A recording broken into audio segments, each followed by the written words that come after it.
નમસ્તે. આજે આપણે ધોરણ 12ના નામાના મૂળ તત્વો વિષયમાં એક ટૉપિકનો અભ્યાસ કરીશું, જેનું નામ છે ડિબેન્ચર. અહીં હું તમને ડિબેન્ચર વિશે એકદમ બેઝિક માહિતી જણાવવા જઈ રહી છું, જેમાં ડિબેન્ચર એ કંપનીને લોન તરીકે નાણાં આપ્યાનો એક લેખિત દસ્તાવેજ છે. જ્યારે પણ કંપનીને પૈસાની જરૂર પડે છે ત્યારે ઓછીના જે પૈસા જાહેર જનતા પાસેથી લાવે છે તેને ડિબેન્ચર કહે છે. આમ ડિબેન્ચર એટલે કંપની દ્વારા પોતાના દેવાનો સ્વીકાર કરતો એક દસ્તાવેજ છે. એટલે તે જેણે પણ ડિબેન્ચર ખર્યા હશે એમને એ દસ્તાવેજ આપશે. કંપની ડિબેન્ચર હોલ્ડરને જે દસ્તાવેજ આપે છે તેમાં ડિબેન્ચર હોલ્ડરનું નામ, ડિબેન્ચરની સંખ્યા, ડિબેન્ચર દીઠ જે રકમ હોય તે, ડિબેન્ચરને જે આપેલ નંબર એટલે કે ક્રમાંક નંબર, વ્યાજની ચૂકવણીનો દર, ડિબેન્ચર ખરીદનારને જે વ્યાજ મળવાનું છે તે વ્યાજનો દર એમના દ્વારા જે પણ કંપની દ્વારા નક્કી કરવામાં આવ્યો હોય તે દર્શાવવામાં આવશે. વ્યાજ ચૂકવવાનો સમય પણ તેમાં હશે. ત્યારબાદ ડિબેન્ચરની રકમ ભવિષ્યમાં ક્યારે પરત કરવામાં આવશે, એટલે કે જે લોકોએ ડિબેન્ચર ખરીદ્યા છે અને કંપનીને પૈસા આપ્યા છે તે લોકોને તે પૈસા ક્યારે પરત મળશે અને વ્યાજ સહિત તેનો ઉલ્લેખ પણ આ દસ્તાવેજમાં કરવામાં આવતો હોય છે. ડિબેન્ચર પર ચૂકવવામાં આવતું વ્યાજ દર અગાઉથી જ નક્કી હોય છે. એટલે કે જ્યારે પણ કોઈ વ્યક્તિ ડિબેન્ચર ખરીદે છે, કંપની દ્વારા ડિબેન્ચર બહાર પાડવામાં આવ્યા હોય અને જે વ્યક્તિ ખરીદે તેને અગાઉથી જે પણ ટકાવારી મળવાની હોય, વ્યાજ મળવાનું હોય તે તેને જણાવી દેવામાં આવે છે. શરતો અનુસાર તેમાં જોગવાઈ હોય તો તેને શેરમાં રૂપાંતર કરી શકાય છે. એટલે કે અમુક ડિબેન્ચર હોય છે જે કન્વર્ટેબલ એટલે કે રૂપાંતરિત થતા હોય છે.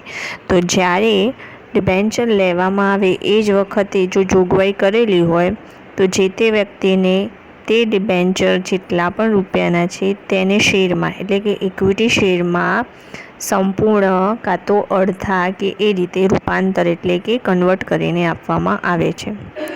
ડિબેન્ચરને કંપનીના પાકા સરવૈયામાં એટલે કે જ્યારે અકાઉન્ટ્સ લખવામાં આવતા હોય ત્યારે પાકા સરવૈયામાં ઇક્વિટી દેવા બાજુ એટલે કે બિનચાલુ દેવાના શીર્ષક નીચે લાંબા ગાળાના દેવા તરીકે દર્શાવવામાં આવે છે. પાકા સરવૈયાની બે બાજુ હોય છે અકાઉન્ટમાં, એક મૂડી દેવા એટલે કે ઇક્વિટી દેવા અને એક બાજુ મિલકત લેણા એટલે કે ઇક્વિટી દેવા બાજુ એટલે કે જમા બાજુ દેવા સ્વરૂપે આને લખવામાં આવે છે. ડિબેન્ચર હોલ્ડરને કંપનીની કોઈ પણ બાબતમાં મત આપવાનો અધિકાર હોતો નથી. આ એક એનો માઇનસ પોઈન્ટ છે એવું કહી શકાય. ડિબેન્ચર હોલ્ડરને મત આપવાનો અધિકાર નથી, પરંતુ શેર હોલ્ડર્સને મત આપવાનો અધિકાર હોય છે. એમાં પણ કયા શેર હોલ્ડરને મત આપવાનો અધિકાર હોય છે તે કમેન્ટ સેક્શનમાં જણાવવું. જો કોઈ ડિબેન્ચર હોલ્ડર હપ્તાની રકમ ન ભરે એટલે કે ડિબેન્ચરના જે પણ પૈસા છે એ કંપની ધીરે ધીરે હપ્તેથી લેતી હોય છે, તો જ્યારે પણ એ હપ્તાની રકમ કોઈ સમયમાં કે કોઈ કારણસર ન ભરે તો ડિબેન્ચર જપ્ત કરી શકાતા નથી. જ્યારે આ જ વસ્તુમાં શેર હોય તો શેર જપ્ત કરી દેવામાં આવતા હોય છે. કંપનીના વિસર્જન સમયે ડિબેન્ચર હોલ્ડરને શેર હોલ્ડર કરતાં પહેલાં રકમ ચૂકવવામાં આવે છે.